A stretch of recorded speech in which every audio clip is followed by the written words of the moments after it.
Hermana Zuli, Dios le bendiga.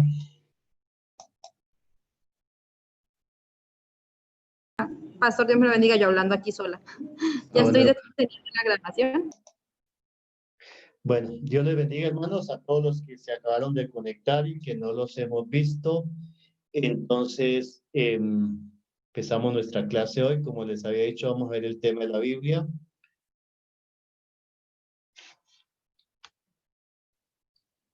Mm,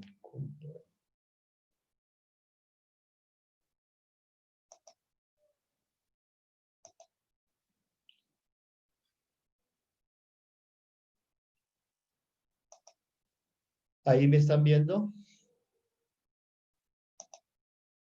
Sí. Sí, señor. Ah, Sí, bueno. vemos, sí. Este es el tema, los temas que hemos visto. Son 17 temas, más de 17 clases. En algunas hemos tomado 2 clases o 3. ¿Qué es los reinos? ¿Para qué nacer de nuevo? ¿Qué es nacer de nuevo? ¿Qué es nacer de nuevo? Nacer de agua, nacer del espíritu, primer y segundo nacimiento, convencimiento de pecado, convencimiento de juicio, convencimiento de justicia, el misterio de la piedad, el perdón, el verdadero arrepentimiento, la fe salvadora, la Biblia hace 8 días, la oración y características de un hijo de Dios, ya lo vimos, y vamos a ver la clase 16, que es la Biblia. ¿Alguno no ha visto un tema de estos? ¿Hay alguien que no lo haya visto? De todos modos, ahí están las diapositivas y los videos.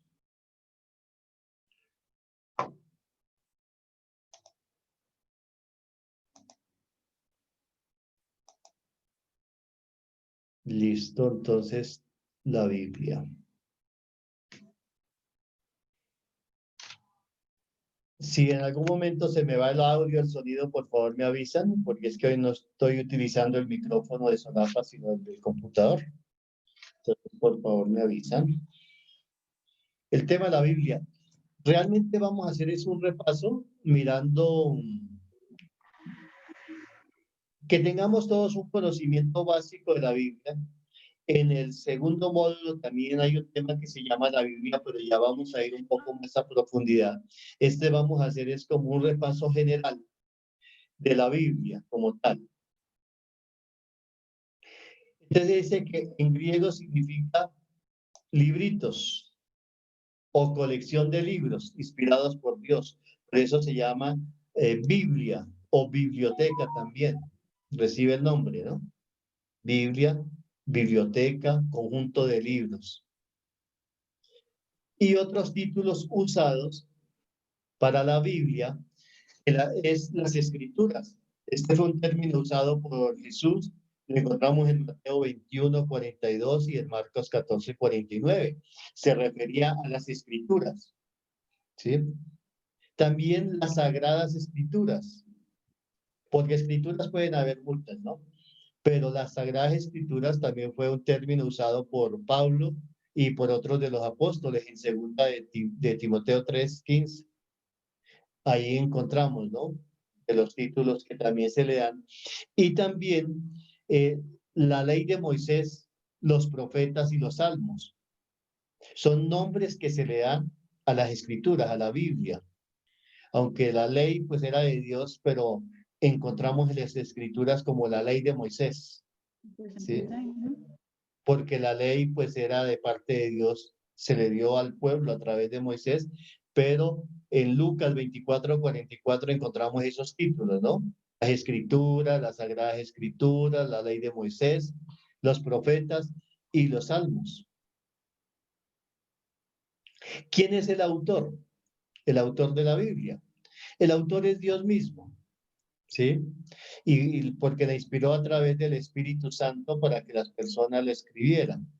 Dice, tenemos también la palabra profética más segura, la cual hacéis bien en estar atentos como a una antorcha que alumbra el lugar oscuro, hasta que el día esclarezca y el lucero de la mañana salga en vuestros corazones.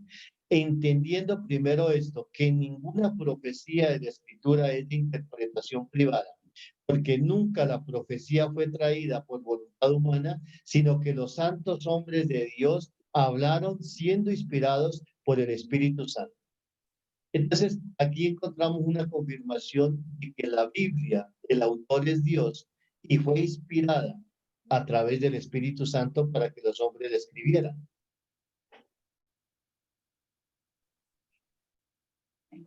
Y dice, en toda la escritura es inspirada por Dios y útil para enseñar, para redarguir, para corregir, para instruir en justicia, a fin de que el hombre de Dios sea perfecto, enteramente preparado para toda buena obra. Según Timoteo 3, 16 y 17. Dice que el propósito de la palabra de la Biblia, dice toda la escritura. Entonces acá vemos el término escritura también, para referirse a la Biblia. La escritura, toda la escritura. No toda escritura, que es diferente, ¿no? No sé si me hago entender. No es toda escritura, sino toda la escritura. Cuando dice la escritura se refiere a la Biblia. Y es útil para enseñar, para redarguir, para corregir, para instruir en justicia, a fin de que el hombre de Dios sea perfecto. Dios inspiró por el Espíritu Santo a un número aproximado de 40 hombres de distintas clases sociales. Uno encuentra comentarios que la gente dice, no, pero ¿quién escribió la Biblia? La Biblia la escribieron hombres. Es verdad. Aproximadamente 40 hombres intervinieron en escribir lo que el Espíritu Santo les revelaba que escribiesen. Y sabemos que es revelada a través del Espíritu Santo porque fue escrita en diferentes lugares, en diferentes idiomas y en diferentes tiempos. Y todo concuerda, no hay contradicción en ella. Entonces, la Biblia es la revelación de Dios para el hombre. Muestra su origen del hombre, de dónde viene el hombre, cómo fue creado, su voluntad, su propósito, el pasado y lo porvenir.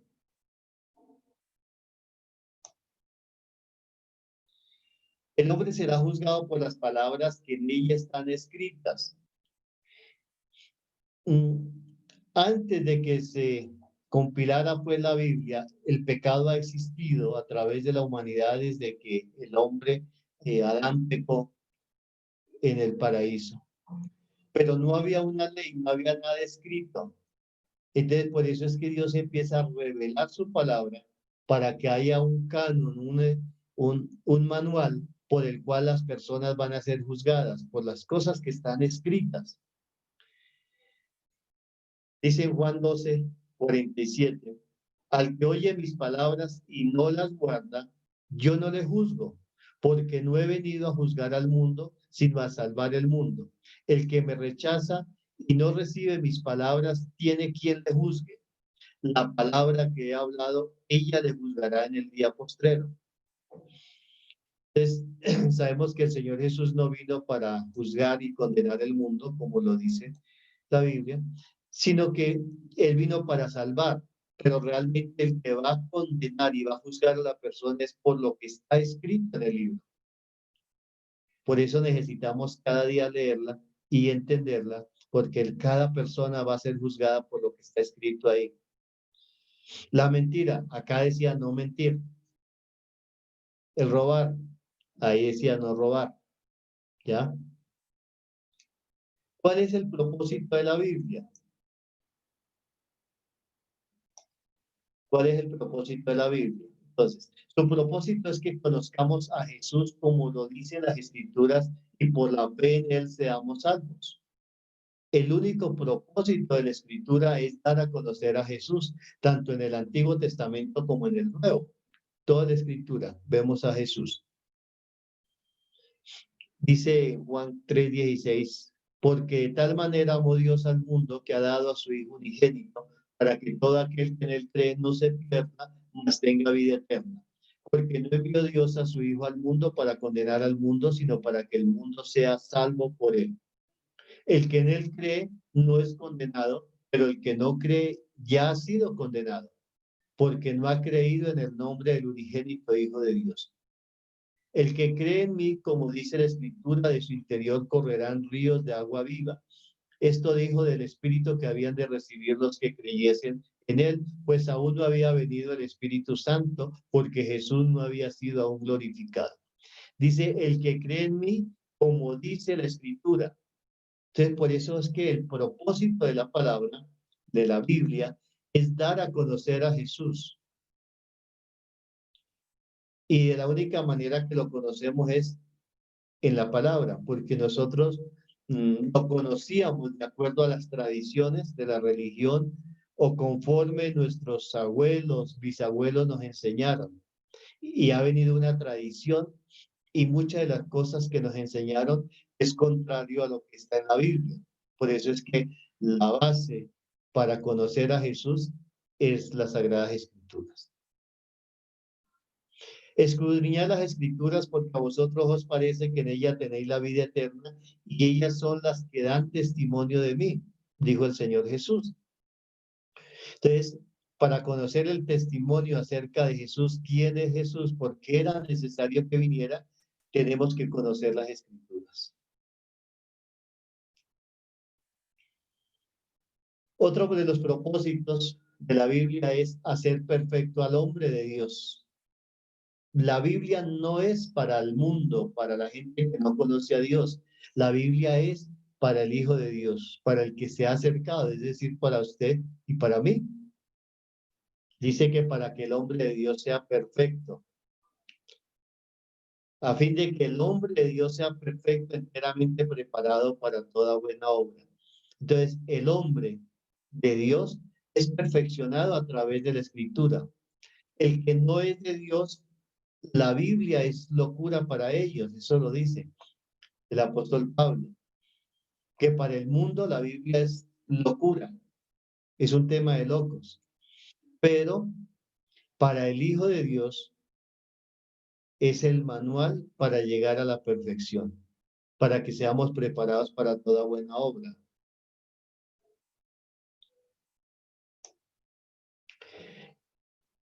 El tema de la Biblia, ¿cuál es el tema de la Biblia? Ya hemos dicho que el tema de la Biblia es la salvación.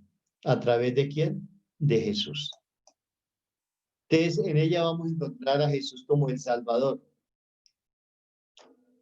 En Lucas 2:19 dice, pero el ángel les dijo, no temáis, porque aquí os doy nuevas de gran gozo, que será para todo el pueblo que os ha nacido hoy en la ciudad de David un Salvador. Hoy ha nacido aquí un Salvador. Conocer a Jesús como el Hijo de Dios. Le dijo, sí, Señor, yo he creído que tú eres el Cristo, el Hijo de Dios, que has venido al mundo. Entonces, la salvación, en la Biblia encontramos el tema de la Biblia, la salvación a través de Jesús como el Salvador, el Hijo de Dios, que era del linaje de David. Otros decían, este es el Cristo, pero algunos decían, de Galilea debe venir el Cristo. No dice la Escritura que del linaje de David, de la aldea de Belén, de donde era David, ha de venir el Cristo. Hubo entonces disensión entre la gente a causa de él, y algunos de ellos querían prenderle, pero ninguno le echó mano. Entonces, Jesús, del linaje de David, descendiente de la familia de David. El Mesías príncipe. Sabe pues y entiende desde la salida de la orden para restaurar y edificar a Jerusalén hasta el Mesías príncipe, habrán 7 semanas y 62 semanas se volverá a edificar la plaza y el muro en tiempos angustiosos. Eso está en Daniel 9, está profetizado que nacería un Mesías príncipe.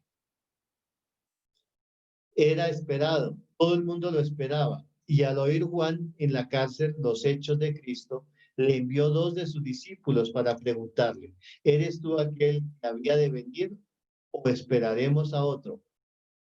Entonces, a este Jesús el Salvador era el esperado por todas las personas. Juan 1:41 dice, este halló primero a su hermano Simón y le dijo, hemos hallado al Mesías, que traducido es el Cristo.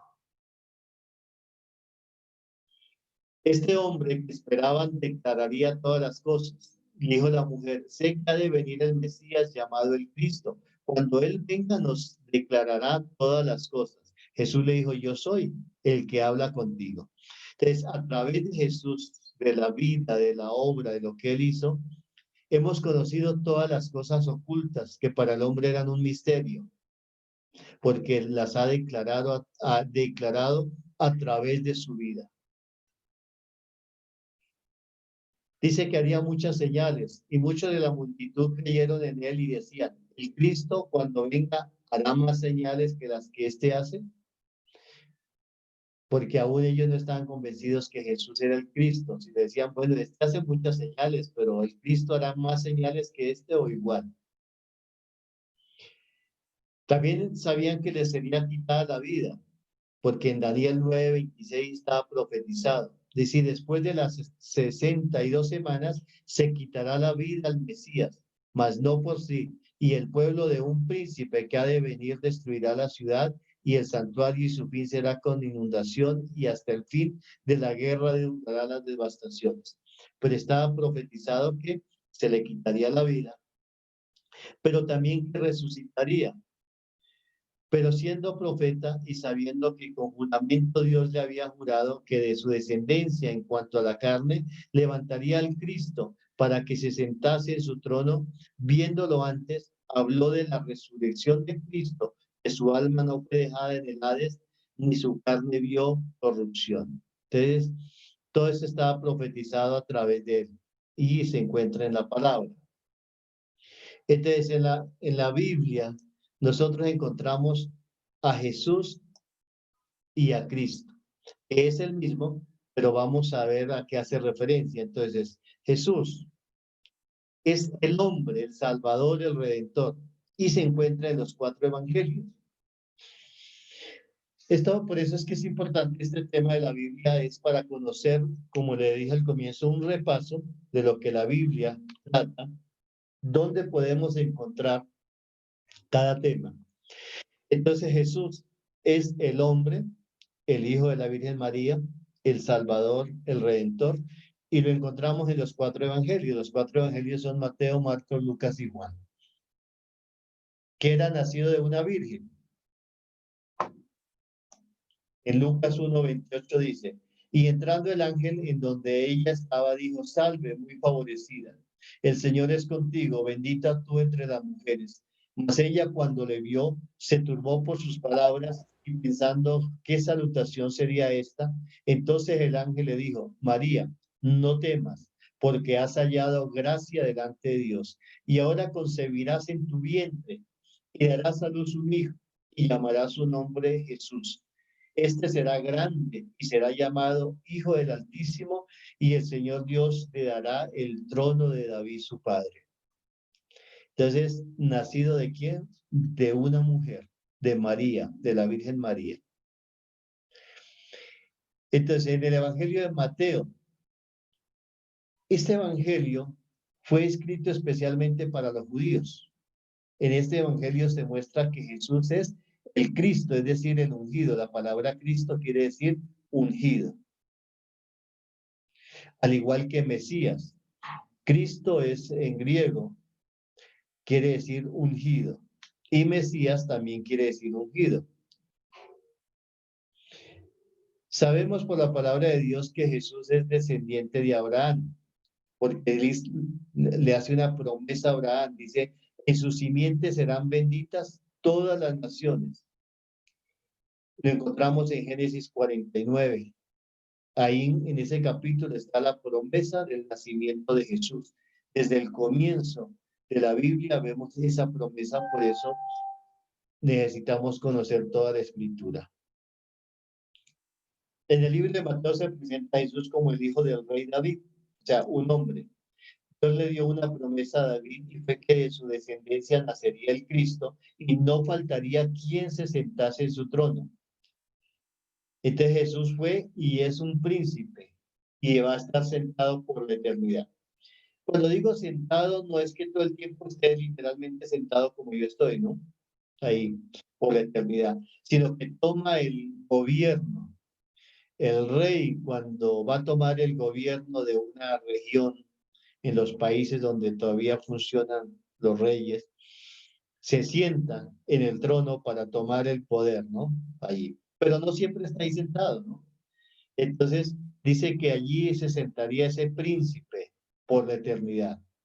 Va a estar gobernando. En Marcos, en el libro de Marcos, ¿qué encontramos? Se presenta a Jesús como el siervo, una persona que está dispuesta a servir. No ha venido a ser servido, sino a servir. Y estuvo siempre toda la vida de Jesús, de lo que se conoce después de que fue bautizado. Antes del bautismo de Jesús, estuvo con la familia, pero estuvo sirviéndole a la familia también, estuvo trabajando con la familia. Casi no se menciona mucho de Jesús. Pero una vez que él viene y es bautizado y empieza su ministerio, vemos que toda la vida de Jesús estuvo para servir.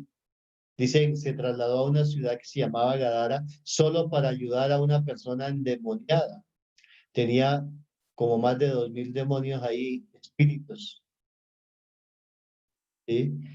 Fue hasta allá.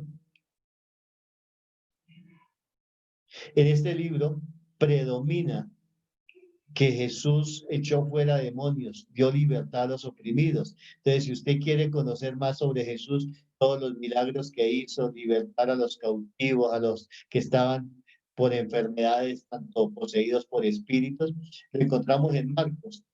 Y Jesús enseñó durante días, hace allí la multiplicación de los panes y los peces. Entonces, este libro de Marcos nos muestra a Jesús el siervo, la persona que siempre estuvo dispuesta a servir. En Lucas, si leemos el libro de Lucas, ¿qué es lo que nos presenta Lucas? En Lucas podemos ver a Jesús como el hombre, aunque habla también de los milagros y lo que hacen los otros evangelios, pero predomina mostrando a Jesús el hombre. Este evangelio fue escrito para mostrar a Jesús como el hombre. Se nos ha enseñado que Jesús era Dios, pero bíblicamente no lo podemos demostrar. Se menciona que era hijo de Dios y eso lo encontramos más profundo en el libro de Juan. Pero acá en el libro de Lucas habla es de Jesús el hombre, engendrado por el Espíritu Santo. Y en Juan, el evangelio según Juan nos presenta a Jesús como el Hijo de Dios. Y hace aclaración de que no era Dios, sino hijo de Dios, engendrado por Dios. Entonces Jesús es el Hijo de Dios para que se cumpliesen las Escrituras. Fue engendrado por Dios y concebido por el Espíritu Santo. Es un hombre que viene del cielo. Fue engendrado en María, pero su origen era el cielo. Era el verbo y dejó de ser el verbo para ser engendrado. Dice el verbo se hizo carne y habitó entre nosotros. En él estaba la vida, la luz de todos los hombres. Señor Jesús, disculpe, ¿será que puede repetir según el libro de Lucas y Juan cómo se muestra a Jesús? Es que se nos fue un poquito el internet y esa parte no la escuchamos. Disculpe. Bueno. Entonces en Lucas podemos ver a Jesús como el hombre. Entonces ahí, aunque todos los evangelios, ¿no? Toman pues enseñanzas de Jesús, de las diferentes milagros y todo, pero el énfasis de cada libro, por ejemplo, Lucas, el énfasis es mostrar a Jesús el hombre, el hijo de la Virgen María. Y en Juan, el evangelio de Juan nos presenta a Jesús, el Hijo de Dios. No que es Dios, sino el Hijo de Dios. Este verbo que era Dios se despojó a sí mismo de ser Dios para ser engendrado y nacer un hombre, hijo de Dios. Entonces, ese es el tema de Juan. Entonces, acá en este libro se demuestra que Jesús es un hombre especial, especial porque fue concebido por el Espíritu Santo. Respondió el ángel y le dijo, el Espíritu Santo vendrá sobre ti y el poder del Altísimo te cubrirá con su sombra, por lo cual también el santo ser que nacerá será llamado Hijo de Dios. No dice que será llamado Dios, sino Hijo de Dios. Eso es bien importante que lo tengamos en cuenta. Entonces, al ser Hijo de Dios, por eso hablaba con autoridad. Dice, los alguaciles respondieron, jamás hombre alguno ha hablado como este hombre. Y se admiraban de su doctrina, porque su palabra era con autoridad. ¿Por qué Jesús tenía autoridad para hablar? ¿Cuál sería la respuesta? A ver, ¿quién me quiere ayudar? Dice, y se admiraban de su doctrina porque su palabra era con autoridad.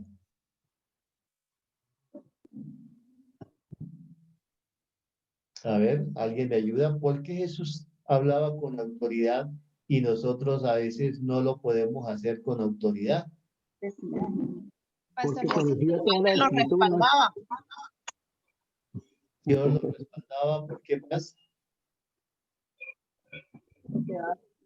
Podía ser porque conocía todas las escrituras. Bueno, conocía todas las Porque escrituras. tenía naturaleza divina y no tenía ningún pecado. Muy bien, pues, eso está muy bien. Hay un dicho aquí en Colombia, Ya lo que mandó Dios. un dicho aquí en Colombia, no sé en los otros países, pero acá dice que el que tenga rabo de paja no se arrime al fuego, ¿no? Daba testimonio. Porque se puede quemar.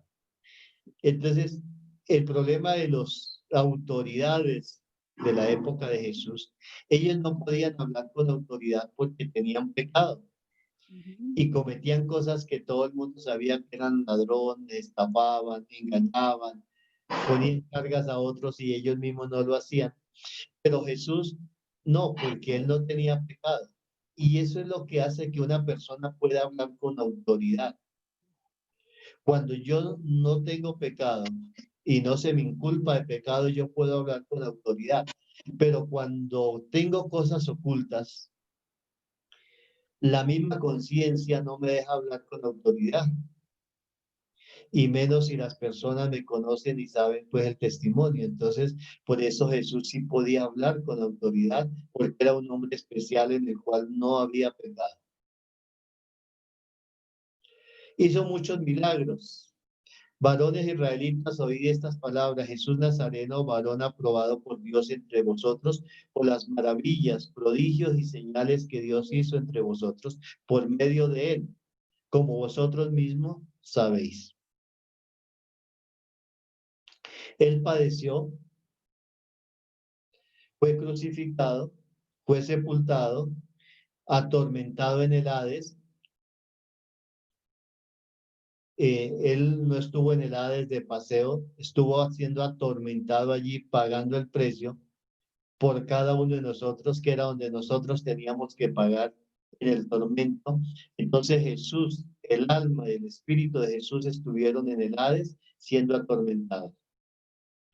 Pero también fue resucitado. A este Jesús resucitó Dios, de lo cual todos nosotros somos testigos.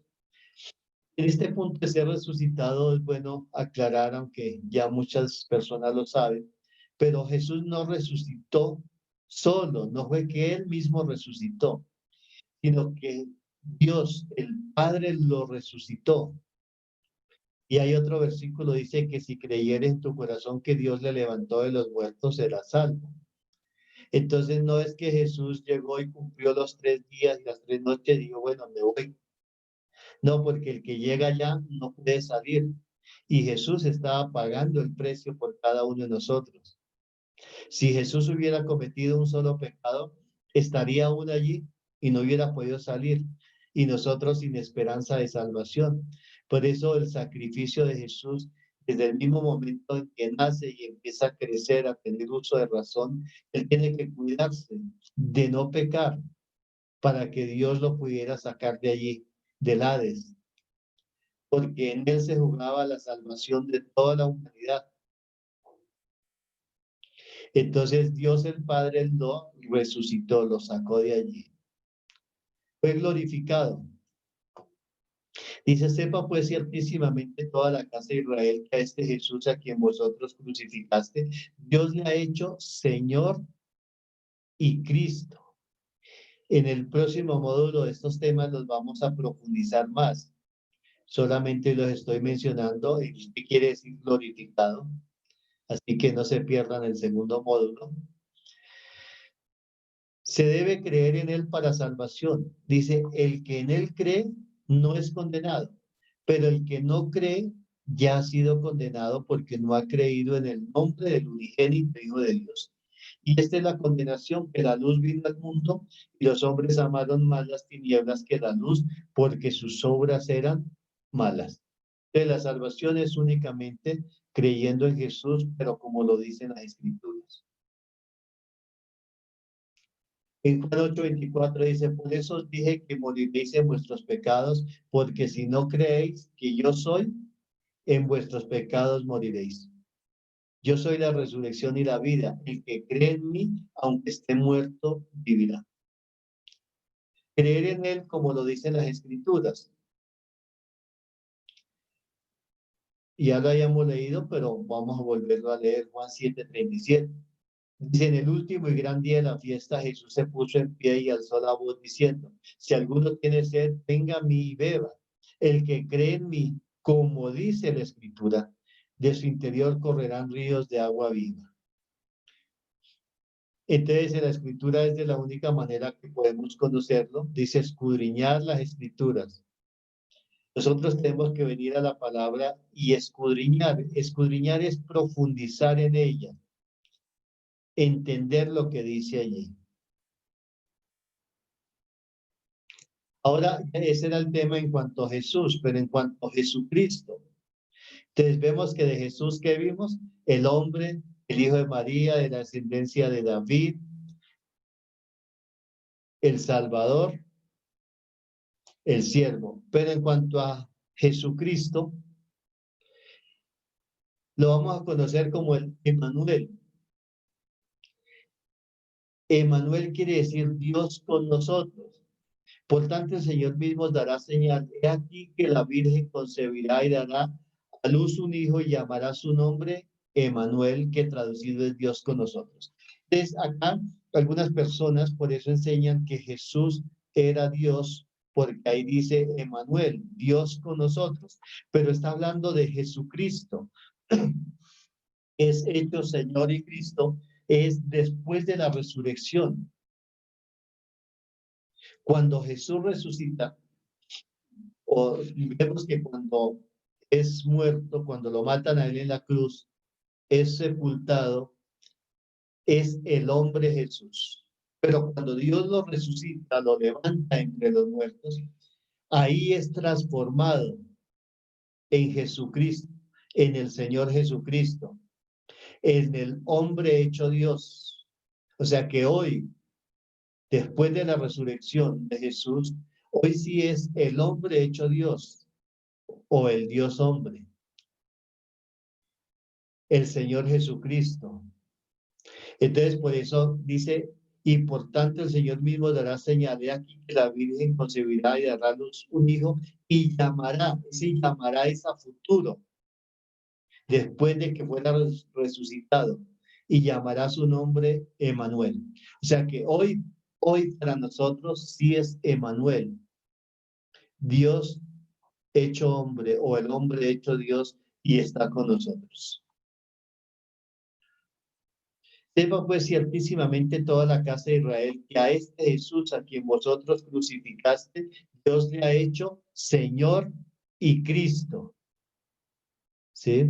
Entonces, hoy sí es Jesucristo, el Señor Jesucristo, Señor y Cristo, que quiere decir el hombre hecho Dios. Y está sentado a la diestra de Dios Padre. Dice Dios habiendo hablado muchas veces de muchas maneras en otro tiempo a los padres por los profetas, en estos postreros días nos ha hablado por el Hijo, a quien constituyó heredero de todo, y por quien asimismo hizo el universo, el cual siendo el resplandor de su gloria, y la imagen misma de su sustancia, y quien sustenta todas las cosas con la palabra de su poder, habiendo efectuado la purificación de nuestros pecados por medio de sí mismo, se sentó a la diestra de la majestad en las alturas, hecho tanto superior a los ángeles, cuanto heredó más excelente nombre que ellos. ¿Sí? Entonces, por eso es que es glorificado. Hoy es sumo sacerdote. Cuando estaba en la tierra, Jesús ni siquiera era sacerdote. Necesitaba morir, ser resucitado, hacer el sacrificio, y dio su vida en sacrificio, y hoy sí es el sumo sacerdote. Hebreos 5:9 dice, y habiendo sido perfeccionado, vino a ser autor de eterna salvación para todos los que le obedecen. Y fue declarado por Dios sumo sacerdote según el orden de Melquisedec. Entonces, hoy sí es sumo sacerdote. Es el juez de vivos y muertos. Dice, te encarezco delante de Dios y del Señor Jesucristo, que juzgará a los vivos y a los muertos en su manifestación y en su reino. Entonces, hoy es juez de vivos y de muertos. Antes de morir no era juez, sino era siervo. Vino para servir. Pero una vez de que fue resucitado, se le dio otra vez el trono que tenía y fue puesto como juez de vivos y de muertos. No sé si hay alguna pregunta hasta ahí. Si no, pues Pastor, seguimos. buenos días. Buenos días, Marisol. hermana Marisol, Dios le bendiga. Gracias, pastor. Pastor, que tengo una inquietud acerca de la cita bíblica de Juan 5:39, ¿sí? Que Sí, nos habla, la palabra dice que escudriñado de las escrituras. sí. En esa cita bíblica, hermano Jesús, no sé si esté mal enfocada, el Señor le dice a estas personas que escudriñen las escrituras porque ellos, a ver, ¿cómo le digo yo? Porque ellos realmente, o sea, no tenían la palabra de Dios morando en ellos, ¿sí? Nosotros hoy en día tenemos la palabra del Señor morando en nosotros. La pregunta mía es, ¿esa cita bíblica sí corresponde para nosotros, los que estamos, digamos, en sala? Sí, hermano. Bueno, lo que pasa es lo siguiente. Sí, señor, gracias. En el Antiguo Testamento, cuando Jesús habla esto, dice, escudriñad las escrituras porque a vosotros os parece, era un parecer, que en ellos tenéis la vida eterna. ¿Sí? Dice, a ustedes les parece que allá en lo que ustedes llaman la ley y los profetas, la Torá, o para nosotros el Antiguo Testamento, a ustedes les parece que ahí tienen la vida eterna, pero todo eso está ahí escrito para dar testimonio de mí. Entonces, de la única manera que yo conozco a Jesús es en el Antiguo Testamento. En el Nuevo Testamento yo no conozco a Jesús. Que con la ayuda de Dios eso también va a ser parte del segundo módulo, de que es conociendo a Jesús. En el Nuevo Testamento que conozco, en los 4 evangelios, ¿quién es Jesús? Lo presenta, ¿no? Como el hombre, el siervo, el Hijo de Dios, y los hechos de Jesús. Y en los otros libros veo los hechos de la iglesia primitiva, ¿sí? La fundación de la iglesia. Pero para conocer a Jesús como tal, yo tengo que conocerlo en el Antiguo Testamento. Entonces, en el Antiguo Testamento, si Dios nos permite seguir estudiando, vamos a ver, por ejemplo, el siervo, el Cordero de Dios. Nosotros vemos que Juan, cuando ve a Jesús, dice, ahí el Cordero de Dios que quita el pecado del mundo. Pero ¿cuál Cordero y de qué Cordero estaba hablando? ¿Ya? Entonces estaba hablando del Cordero de la Pascua. ¿Dónde conozco la Pascua? Tengo que ir al Antiguo Testamento, mirar la Pascua, por qué fue instituida la Pascua, qué quiere decir la Pascua, y ahí conozco a Jesús como el Cordero de Dios. ¿Sí? Entonces, para nosotros, esa palabra es la más importante para nosotros.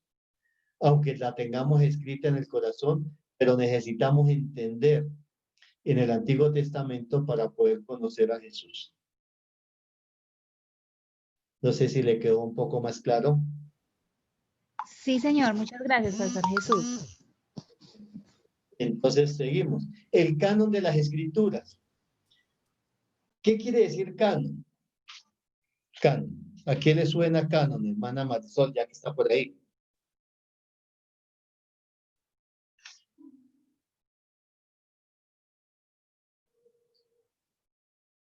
¿No le suena? Bueno, Es un conjunto, es que como un conjunto de normas, hermano Jesús. pero me pregunta o me dice, porque yo le pregunté primero. Me encanta escuchar esos regaños. Le digo, pastor. Ah, bueno, sí, porque me pregunta, yo le estoy preguntando primero.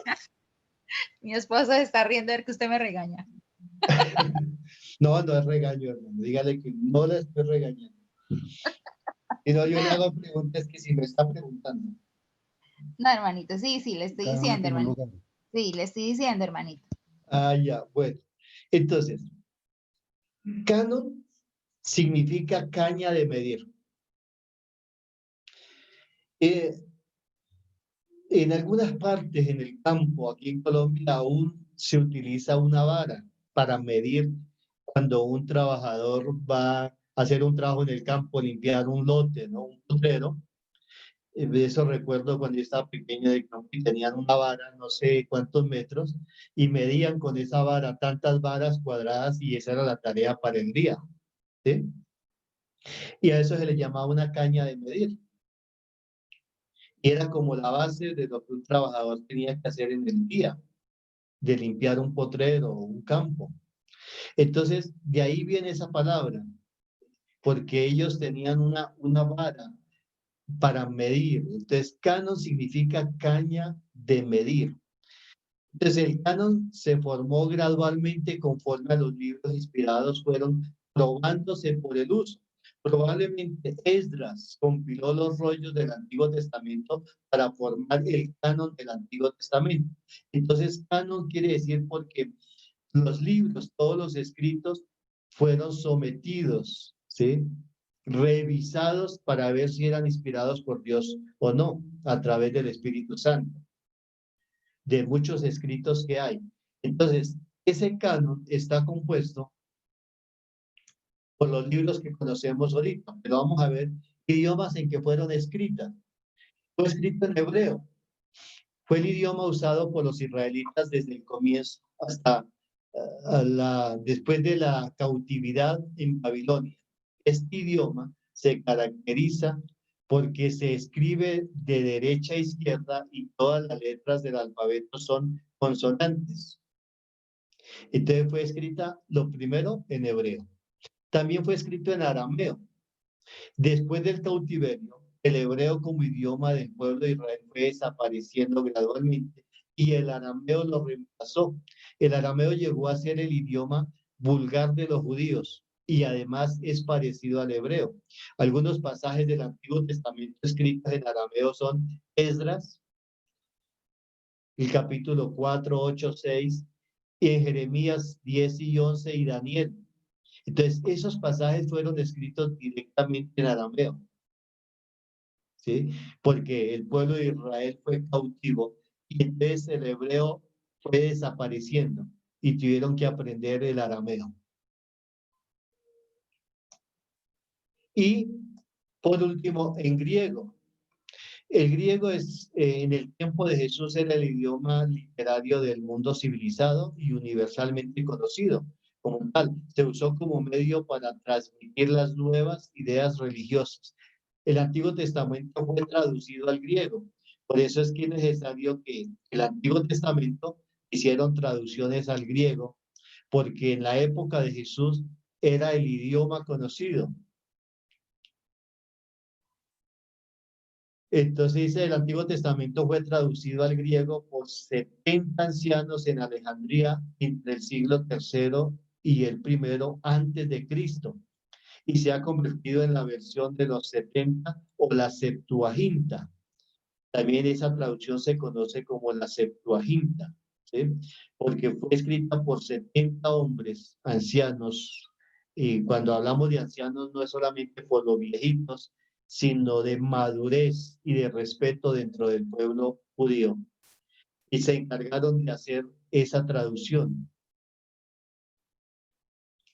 Entonces fue traducido todo el Antiguo Testamento al griego, tomando como base al hebreo.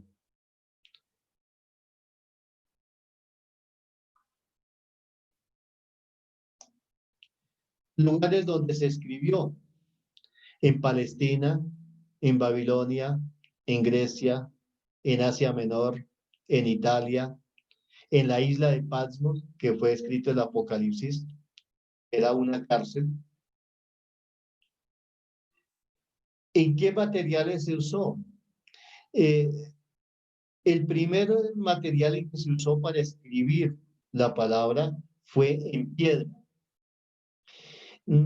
Una vez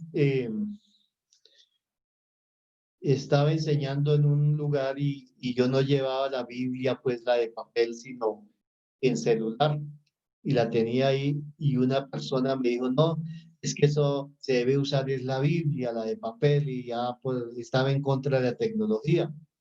Entonces yo le decía a la hermanita, pero pues, si vamos a esos extremos tendríamos que cargar en piedras, porque la primera fue escrita en piedra, porque era el material que se conocía. Lo vemos en Éxodo 31. Y dio a Moisés, cuando acabó de hablar con él en el monte de Sinaí, 2 tablas del testimonio, tablas de piedra escritas con el dedo de Dios. Y el día que paséis del Jordán a la tierra que Jehová tu Dios te da, levantarás piedras grandes y las revocarás con cal, y escribirás en ella todas las palabras de esta ley cuando hayas pasado para entrar en la tierra que Jehová tu Dios te da, tierra que fluye leche y miel, como Jehová el Dios de tus padres te ha dicho. Entonces, a través de los tiempos, como va avanzando la tecnología, pues se va escribiendo la Biblia, la palabra. Entonces, vemos que lo primero fue escrito en piedra. Luego aparece el cuero, famoso rollo de Isaías, encontrado en las cuevas del monasterio de, bueno, hay un nombre raro, a orillas del Mar Muerto. Tenía una longitud de 6 metros con 40 centímetros. Y actualmente se encuentra en el Museo de Jerusalén y era en cuero. Entonces también, después cuando descubrieron que en el cuero se podía escribir, escribieron en cuero. En papiro, después descubrieron el papiro. ¿Qué es el papiro? Es una especie de caña que crecía en el Nilo. Al escribir sobre este material se hacía en columnas, sin separar las palabras, sin puntuación ni parágrafos. El título del libro estaba al final. En el siglo II, después de Cristo, posiblemente bajo la influencia cristiana, se comenzaron a hacer códices de papiros. Se cortaban hojas de papiro y se cosían por la mitad, algo como nuestros libros. El códice más antiguo que se encuentra es el que contiene el libro de Números y Deuteronomio. El papiro no se conserva muy bien. Seco es muy frágil y se humedece, se pudre. Solo en el clima de Egipto se puede preservar indefinidamente por el clima, ¿no? Entonces el papiro era una especie de junco, ¿sí? Una caña que crecía a la orilla de los ríos y ahí se escribía. Después aparece otro material, es el pergamino. ¿Qué es el pergamino? El pergamino se debe su nombre a la ciudad de Pérgamo, en donde apareció por primera vez en el siglo II después de Cristo. Se fabrica de pieles de animales, puede ser vacas, cabritos, ovejas. No se curte como cuero, se curtían las pieles con yeso y se pulían y se blanqueaban. Es más resistente, muy cómodo para usar y se podría escribir por las 2 caras. Aunque el pergamino es del mismo cuero, pero no era curtido como el cuero que conocemos, sino que hacían un proceso hasta adelgazarlo, irlo puliendo y dejarlo muy delgado, que aún En algunas papelerías uno consigue pergamino para hacer algunos trabajos especiales y es un cuero pulido, tratado, y se puede escribir por ambos lados. Después del pergamino aparece la vitela. ¿Qué es la vitela? Es el mismo cuero, pero se hace de piel de animales jóvenes, o sea, de corderos, de cabritos o de terneras, pero muy jóvenes, preferiblemente animales muertos al nacer. Se usó a partir del siglo XVIII para manuscritos de lujo. Entonces, es muy parecido al pergamino, pero más flexible, más fino, y por eso se llama vitela. ¿Sí? Entonces, esos fueron los materiales usados. Y luego aparece el papel. Entonces, con la creación del papel que lo inventaron los chinos, en China a comienzos del periodo cristiano y se introduce en Europa en el siglo VIII, pero poco a poco se usó hasta el descubrimiento de la imprenta. Y hoy conocemos pues la Biblia que tenemos, ¿no? Entonces, sí ven que ha habido un proceso, pero a partir de unos 5 años atrás tal vez o más, ya se está dejando el papel y ahora todo es digital. Entonces, de aquí, si el Señor Jesús no viene pronto y pasan 100, 200 años, los que estén estudiando este tema dirán, en un tiempo he usado el papel, pero eso desapareció porque estaban acabando con el planeta y apareció lo digital. ¿Sí? Pero la Biblia es la misma, la palabra es la misma. Entonces, esto pues para que tengamos un conocimiento de gente que es muy legalista, dice, no, es que no hay que tenerla digital, sino en papel, porque la Biblia, entonces piensan que desde que Dios empezó a revelar su palabra se escribió en hojas de papel, pero no existía el papel. Pastor Jesús, una pregunta. ¿Sí? Es que he escuchado que, como nos explicaba su merced en uno de estos papeles en que fue escrita la Biblia, dice que se escribía, digamos, del recorrido, o sea, no tenía ni puntos ni nada de eso.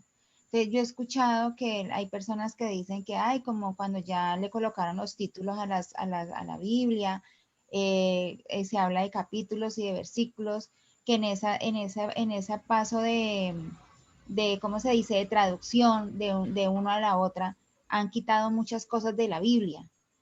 Entonces, que porque eso los testigos de Jehová tienen una Biblia diferente, yo no sé quién otra, y así. Entonces yo digo pues que, o sea, yo pienso que no es así, porque por lo menos yo digo que la que más se acerca a la Reina Valera del 60, pues yo no sé si yo estaré equivocada.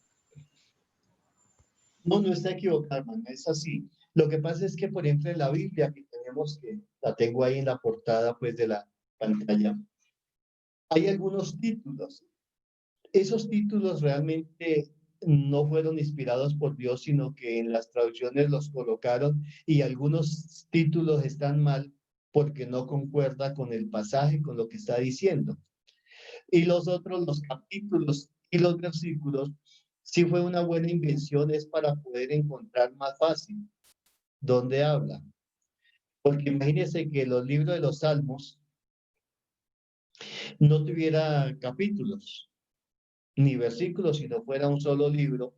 Entonces yo le digo, hermana, vamos a buscar donde dice, lámpara es a mis pies tu palabra y lumbrera mi camino. Y si usted no se acuerda dónde es, sería muy difícil encontrarla. Entonces, una forma como para hacer más fácil el encontrar los temas, colocaron capítulos y versículos.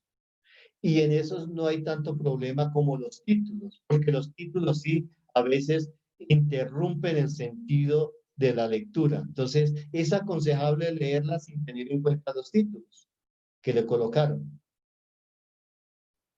¿Ya? Y en cuanto a las traducciones, ahorita pues vamos a ver más adelante, con la ayuda de Dios, las traducciones,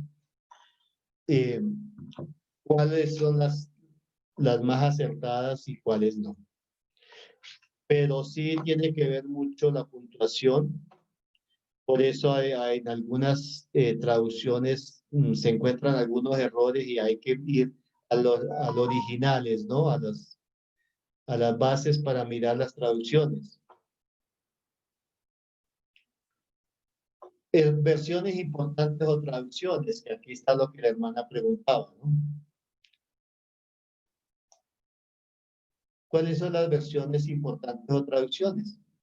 Vemos que la Septuaginta, que fue la traducción que hicieron estas 70 personas del hebreo al griego, es como la cooperación más directa en la que se puede confiar. Se llama así porque fue realizada por 70 ancianos de Israel en Alejandría entre el siglo III y I antes de Cristo, o sea, todo lo del Antiguo Testamento. Lo encontramos ahí traducido al hebreo. Y viene la Vulgata, dice fue hecha en latín, entonces de ahí del griego la pasaron al latín. Fue hecha en latín por un señor llamado Jerónimo, que le dicen San Jerónimo, pues porque en la Iglesia Católica todas las personas importantes les colocan la palabra San Jerónimo, pero este era un doctor más en escritos, ¿no? En idiomas, pero no era ni sacerdote ni obispo, pero sí era católico, y a él le fue encomendado, porque era una de las personas que en su época dominaba más el latín y conocía el latín, entonces fue encomendado por los dirigentes católicos de la época para hacer una traducción de la Septuaginta al latín y fue llamado la Vulgata.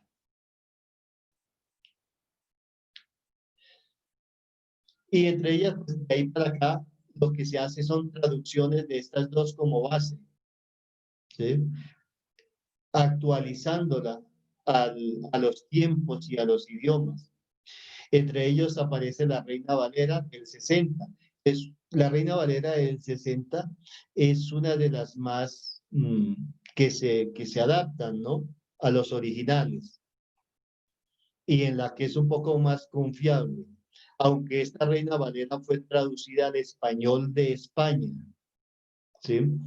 Ahora que estaba en Perú, en las Asambleas de Dios del Perú, hicieron una versión del Nuevo Testamento que también es base de la Reina Valera, pero adaptada al español peruano. ¿Sí? Porque ya cambian no el sentido de las palabras, sino la forma. Por ejemplo, en la Reina Valera dice vosotros, pero eso es una palabra propia del español de España, vosotros. Entonces le dieron esa traducción a ustedes. Entonces en este Biblia, que tenía una, pero no sé, se me refundió en los trasteos que me la dieron en Perú. Entonces ya no dice vosotros sois la luz, sino ustedes son la luz del mundo. ¿Sí? Entonces cada vez que se hace una traducción, a veces es actualizando el idioma, porque hay palabras en los idiomas que desaparecen y palabras nuevas que aparecen que quieren decir lo mismo. ¿Sí? Ahora, hay traducciones que sí son malintencionadas y que no se deben tener porque las hicieron con el propósito de desvirtuar la Biblia, como la nueva versión internacional. Es una Biblia que le han quitado muchas cosas y le han cambiado el sentido, pero ha sido ese el propósito.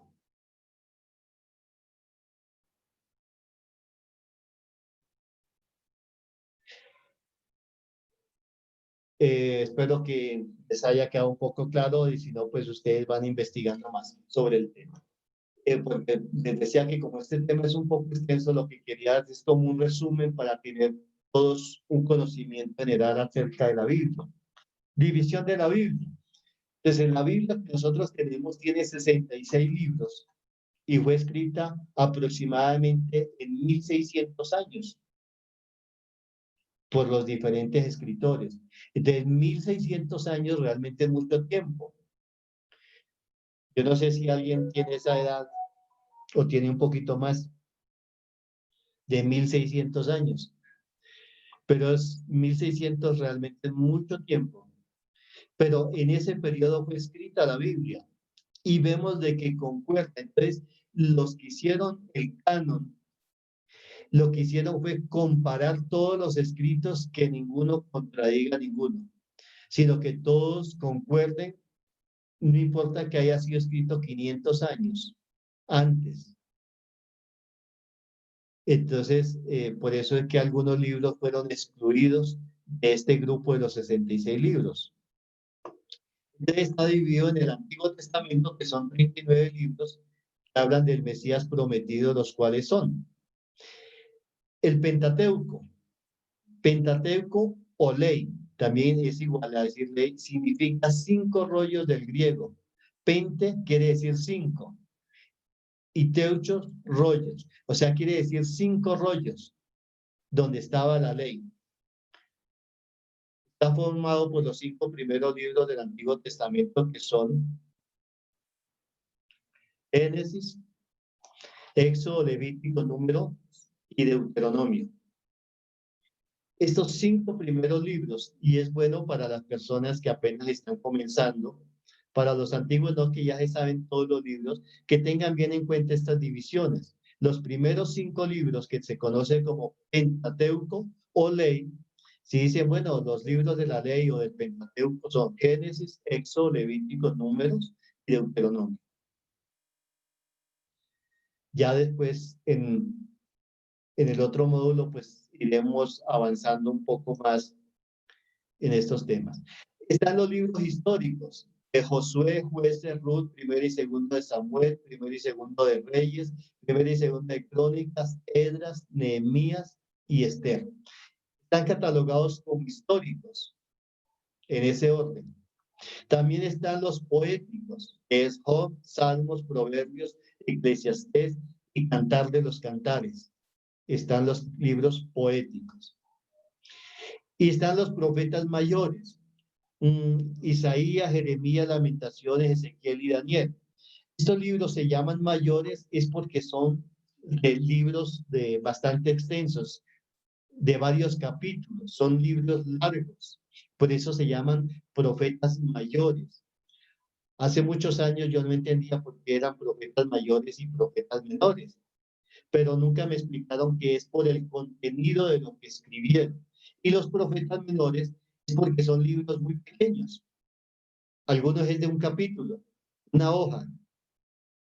Entonces, en esos libros que son pequeños, que son profetas menores, está Oseas, Joel, Amós, Abdías, Jonás, Miqueas, Nahum, Habacuc, Sofonías, Ageo, Zacarías y Malaquías. Son libros que son muy pequeños y por eso son profetas menores. No porque sean más importantes que otros, todos son importantes, sino es por el contenido. En el Nuevo Testamento son 27 libros que hablan de Jesús manifestado. Entre ellos están los evangelios, que son Mateo, Marcos, Lucas y Juan. Estos también son llamados históricos y relatan la vida y ministerio de Jesús. Pero está entre los libros históricos es Hechos. Para algunos incluyen los evangelios como históricos, ¿no? Pero realmente en los 4 evangelios uno encuentra es la vida de Jesús manifestada. Y históricos serían Hechos. Este libro relata la obra llevada a cabo por los apóstoles con la ayuda del Espíritu Santo y el principio de la iglesia. Está otro grupo que son los doctrinales, que es en los que aprendemos nosotros doctrina, que es Romanos, 1 y 2 de Corintios, Gálatas, Efesios, Filipenses, Colosenses, 1 y 2 de Carta de Tesalonicenses, Hebreos, Santiago, 1 y 2 de Pedro y Judas. Entonces, en estos libros se dan instrucciones a las iglesias, se enseña la fe en Jesús y la práctica de la ética cristiana, por eso se llaman doctrinales.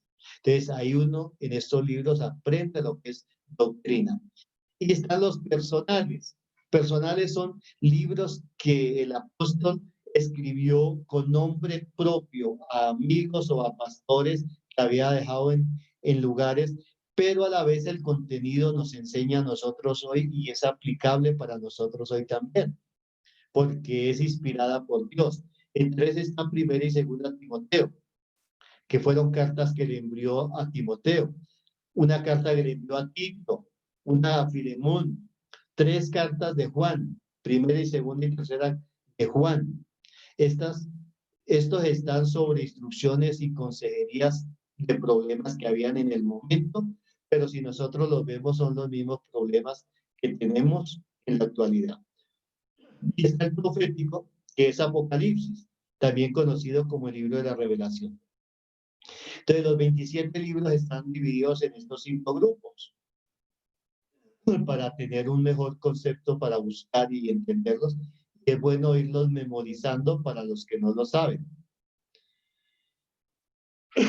Ahora, hay más de 1500 manuscritos de la Biblia. Entre estos están los libros apócrifos. Estos libros apócrifos los tiene la Biblia católica, que por eso son más extensos. Pero son libros que según el canon o la caña de medir las bases que tuvieron estas 70 personas, no fueron incluidos en esta Biblia porque no hay evidencia de que hayan sido inspirados por el Espíritu Santo, sino más que todos son historia. Entonces, los libros no inspirados por el Espíritu Santo fueron terminados cuando ya se había cerrado el canon del Antiguo Testamento, que fueron 400 años de silencio que hubo, porque cuando se cerró el Antiguo Testamento hasta la aparición de Jesús, pasaron 400 años que no hubo comunión de Dios con el pueblo, no hubo revelación. Entonces, pero en esos 400 años se escribieron bastantes libros de historias, entre ellos está Tobías, Barú, los Macabeos, pero son libros de historia que son interesantísimos leerlos, conocerlos, porque cuentan la historia del pueblo de Israel, los sufrimientos, todo lo que pasó en esos 400 años. Los Macabeos fue una descendencia pues de reyes que gobernaron sobre Israel. Entonces es bueno tenerlos en cuenta, conocerlos, pero no están incluidos en el canon de la Biblia porque no pasaron pues la medida. Atributos de la palabra. Bueno, voy a ir un poco más rápido mencionándolos nada más porque el tiempo se nos está acabando. Atributos de la palabra. Son los mismos atributos de Dios. Como yo les voy a enviar estas diapositivas, ustedes allá leen los pasajes. Entonces, es eterna porque son los mismos atributos de Dios. Inmutable. Es espíritu y es vida. Entonces, si nosotros vemos, estos atributos son los mismos de Dios. Dios es eterno, es inmutable, es espíritu y es vida. En Juan 6 dice, el espíritu es el que da vida, la carne para nada aprovecha. Las palabras que yo os he hablado son espíritu, son vida. Es verdad, porque es revelada por Dios, no hay mentira, es viva. Dice, porque la palabra de Dios es viva y eficaz, y más cortante que toda espada de 2 filos, y penetra hasta partir el alma y el espíritu. Entonces son los mismos atributos de Dios. Es verdad, es viva. ¿Qué hace en el hombre? Enseña. ¿Qué es enseñar? Es dar a conocer lo que nosotros no conocíamos. Redarguir es amonestar, confrontar. Corregir, enmendar lo errado, también castigar. Cuando hablamos de corregir, entonces nos corrige lo que hemos aprendido mal a través de la tradición o de las costumbres. Instruir es capacitar en un área específica. Y en este caso de la Biblia dice que es para instruir en salvación, para instruir en justicia, a fin de que el hombre de Dios sea perfecto. También es ordena, es decir, imparte mandamientos. Entonces en la Biblia encontramos los mandamientos, órdenes que Dios da a través de ella. Eso es lo que hace en el hombre. También consuela. Consolar es aliviar. Exhortar. Inducir a uno con razones o ruegos a que haga o deje de hacer alguna cosa. Entonces, ¿qué hace el hombre? Enseñar, redarguir, corregir, instruir, ordenar, consuela, exhorta, alivia. Enseñar. Aquí vemos los capítulos, esos versículos que los van a leer después. Redarguir, que es amonestar. Están los versículos que respaldan. Corregir, enmendar lo errado. Oíste que fue dicho a los antiguos, no matarás, y cualquiera que matare será culpado de juicio. Pero yo os digo que cualquiera que se enoje contra su hermano, ¿sí? Entonces ya aquí nos corrige. Y ese es el trabajo de la Biblia, corregir lo que hemos aprendido mal. Instruir, que es capacitar en un área específica. Pero persistes tú en lo que has aprendido y te persuadiste sabiendo de quién has aprendido y que desde la niñez has sabido las sagradas escrituras, las cuales te pueden hacer sabio para la salvación por la fe que es en Cristo Jesús. Entonces nos da instrucciones claras,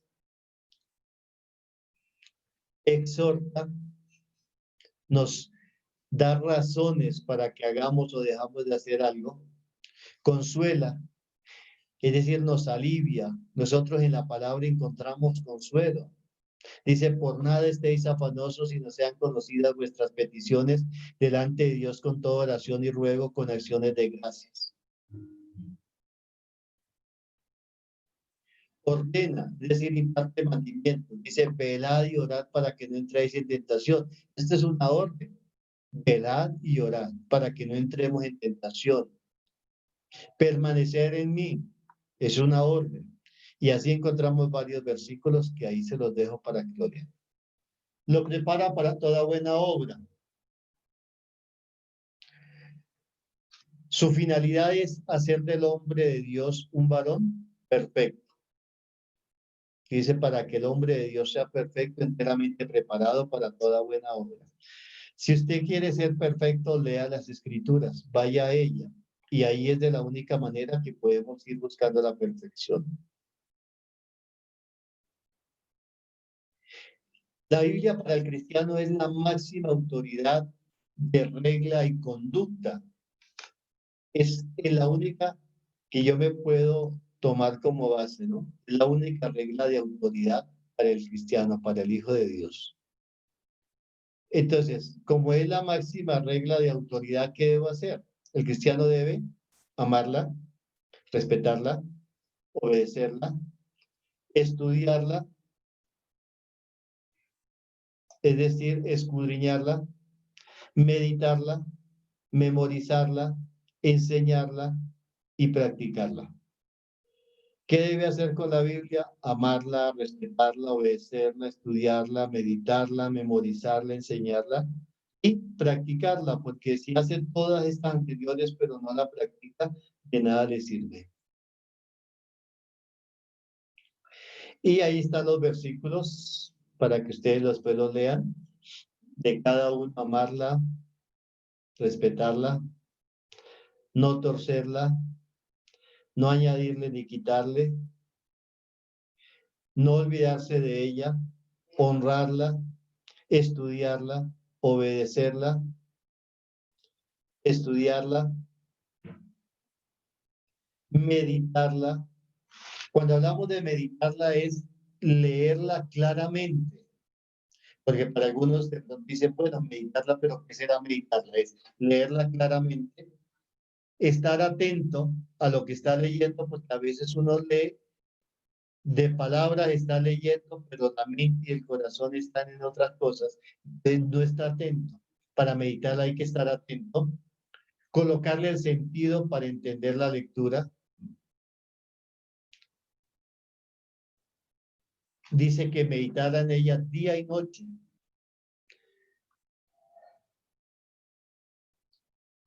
Meditar en la palabra para guardarla y hacer conforme a lo que en ella está escrito.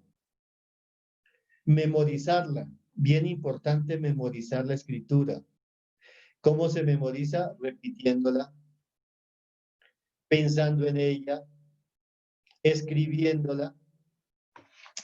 Recuerdo que hace unos años el pastor Israel nos puso una tarea que era escribir la Biblia, comprar cuadernos y escribir la Biblia.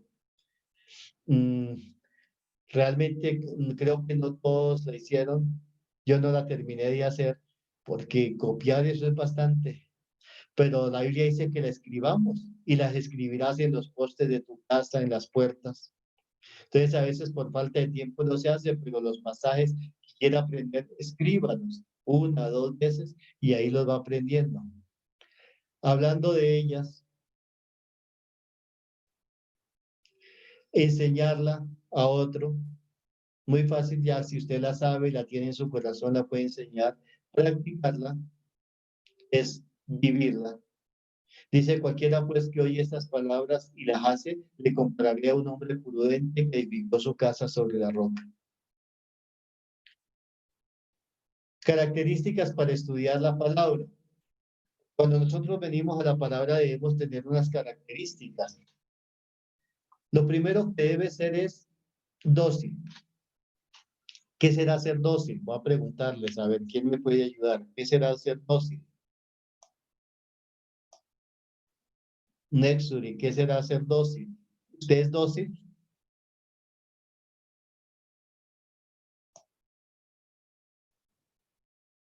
A ver. Nexuri está por ahí. Personas muy, como que sutiles, ¿Usted es dócil o no? o como que se pueden manejar muy fácil. Bueno, vamos a ver. ¿Usted es dócil o no? Puede ser. Puede ser, pero por lo que no está convencida de que es ser dócil. Que se deja guiar. Ok. Dócil es que se deja, Está lo que no les se indica. deja guiar. Dicen, no, yo soy así, yo nací así, acostúmbrese a verme así porque yo soy así. Entonces no es dócil. Dócil es que se deja guiar. Entonces, uno cuando viene delante de la palabra a leerla, lo primero que tiene que ser es dócil. Si usted no va a ser dócil, ni lea, porque pues no va a pasar nada. Entonces yo tengo que venir con esa actitud dócil de dejarme guiar por la palabra. Dice, si se humillare, y dice, y se humillaron y adoraron a Jehová, inclinados a tierra. Bendijo entonces Esdras a Jehová, Dios grande, y todo el pueblo respondió amén, amén, alzando sus manos, y se humillaron y adoraron a Jehová, inclinados a tierra.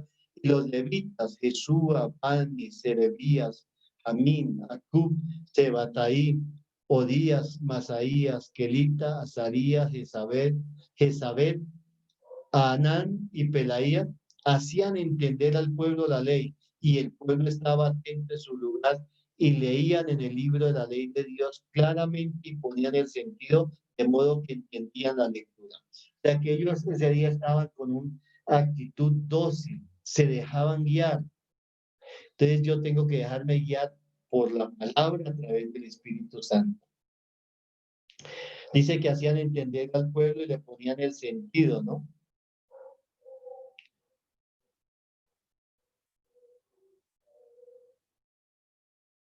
También debe ser manso,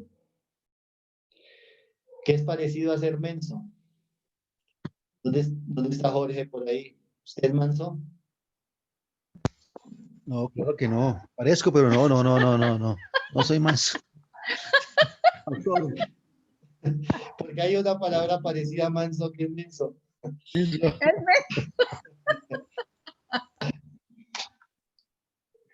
Ahora sí le tocó reírse a la esposita. Entonces, ¿qué será ser manso? Que se deja enseñar.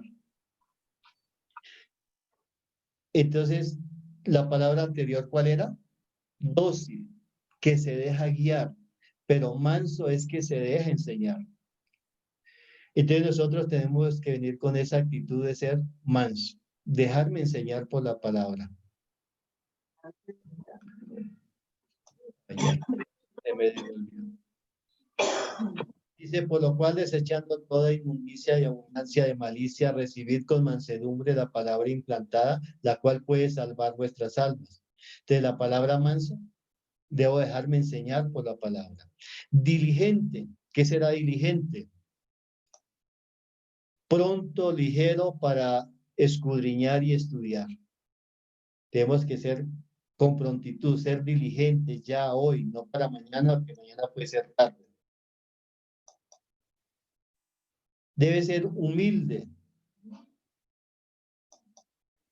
Aceptar que la palabra de Dios es verdad, porque a veces cuando uno no es humilde no acepta razones de nada, sino solo lo que yo creo, lo que yo digo, lo que yo pienso. Debe ser constante, que eso es lo que yo diría que a todos nos falta el ser constante, ¿no? No perseveramos, obtener conocimiento en el Señor y no querer conformarse, sino que aprender este conocimiento, listo, entonces sigo con otro curso, terminé ese, sigo con otro y sigo con otro. Ser constantes en la palabra, aprendiendo, pero a veces la falta de constancia es lo que no nos deja progresar en nuestra vida cristiana. Entonces tenemos que venir delante de la palabra de Dios constante leyéndolas. Bueno, ahí les dejo los versículos. La Biblia es, para nosotros, la Biblia es lámpara y lumbrera. O sea, es lo que quiere decir es sol y luna. Lámpara es a mis pies tu palabra y lumbrera mi camino. En Salmo 119. Porque nos guía. Es leche no adulterada en la cual crecemos para salvación y vida eterna. Por eso dice, desead como niños recién nacidos la leche espiritual no adulterada para que por ella crezcáis para salvación. Creo que de las personas más nuevas que están aquí, bueno, no conozco a todos su historia, pero podría decir que es Nexury, la más nueva. No sé si hay otra más nueva. Luego está Nexi, doña Viviana. De resto, creo que ya pues son más antiguos, pero creo que ellos son como los más nuevos, ¿no? Entonces, cuando es como si fueran niños. Cuando un bebé, la primera comida que se le da a un bebé es leche, sea materna o de tarro, ¿no? Leche producida en laboratorios. Pero Doctor, no importa la edad, ¿cierto? se le da leche, sin importar los años que tenga, ¿no? Pero Sí, cuando sí. está en el Señor comenzando el Evangelio, los caminos, es nuevo. Entonces necesita la leche espiritual, no adulterada. Por eso es que la Biblia, la palabra de Dios como tal, para uno, cuando está comenzando es esa leche, no adulterada. La leche de vaca que nosotros tomamos es leche adulterada, porque ya la han procesado, han pasado por tratamientos, le han quitado grasa, ya es leche adulterada. La leche materna, cuando uno nace, es la única que no es adulterada, directamente del pecho de la mamá. Leche no adulterada, directa. Dice que así es la palabra de Dios cuando uno está empezando y debe desear aprender, desear alimentarse de esa leche para que tenga un sano crecimiento. Cuando la persona no se alimenta bien en la niñez, tiene problemas al crecer de nutrición. Y es exactamente lo que sucede en nosotros en la vida espiritual. Si cuando estamos conociendo el Evangelio, no recibimos esa leche espiritual, por eso muchas personas pasan 10 años, 20 años en una congregación y son enfermos espiritualmente, ¿no?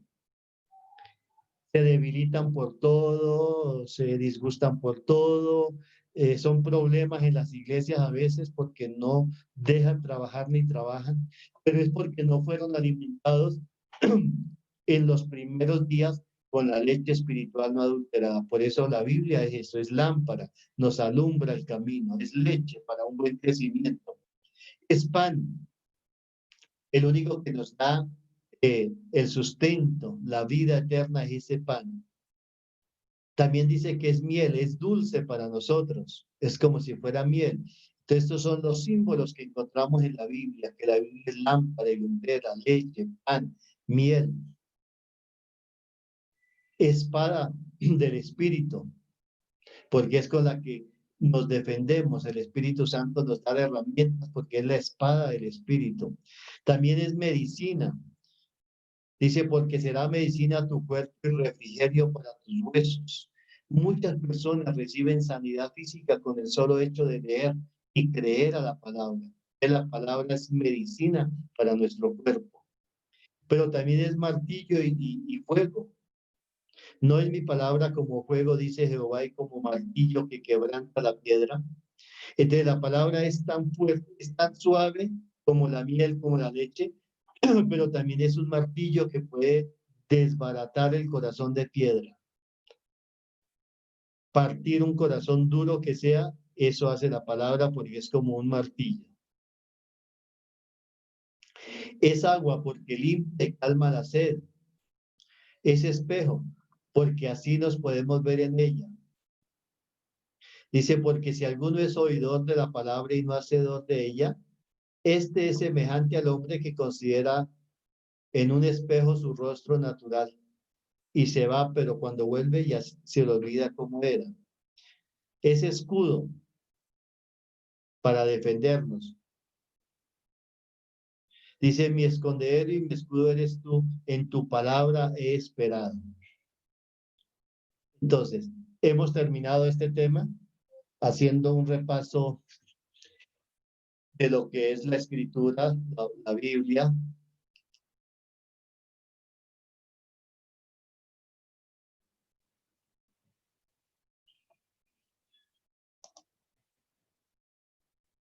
¿Alguna pregunta tenemos hasta acá? ¿La clase del próximo domingo es grabada? Bueno, ahora sí ya me están viendo, ya dejé compartir la pantalla. ¿Quién preguntó? Jorge Sánchez. Jorge Sánchez. Pues no, hermano, yo creo que no la vamos a grabar. Va a ser única, pues para que usted se sienta con libertad de que lo vean, de que no la vamos a grabar, pero sí es bueno que usted esté dispuesto a prender su cámara para que así sea el último día nos podamos conocer y, y podamos estar participando. Es bueno que participemos, porque para mí es importantísimo que usted opine, que usted participe, que usted diga, no entendí tal cosa, no lo entiendo, no lo puedo ver así, bueno, o sí lo entendí. Entonces, hemos terminado hoy las 17 clases que estaban para este primer grupo. No sé, aún tengo algunos minuticos, quise ir como acelerado, como yo les voy a enviar las diapositivas ahora mismo porque ya están hechas, se las envío al terminar. Ustedes tienen todas las diapositivas, las han descargado, las tienen para que las repasen. ¿Hay alguien que no las tenga? No, sí, sí las tenemos porque usted la ha pasado por el grupo. Bueno, el que esté en el grupo debe tenerlas, ¿no? Sí, bueno. Entonces, esa es la idea. Entonces las envío ahí los versículos que no leímos hoy por falta de tiempo para dejar unos minutos para ahorita, para que...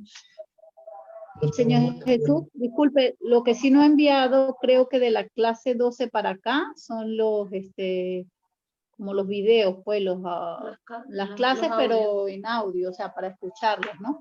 Ya, los videos, es que lo que pasa es que los videos los están subiendo a YouTube. Entonces usted entra ahí y están todos. Ah, ok. Entonces lo que se mandó hace poco fue los enlaces. Pero usted con cualquier enlace de esos sube y están ahí las clases. Pastor Jesús, una pregunta, es que no Gracias. tengo, no me queda muy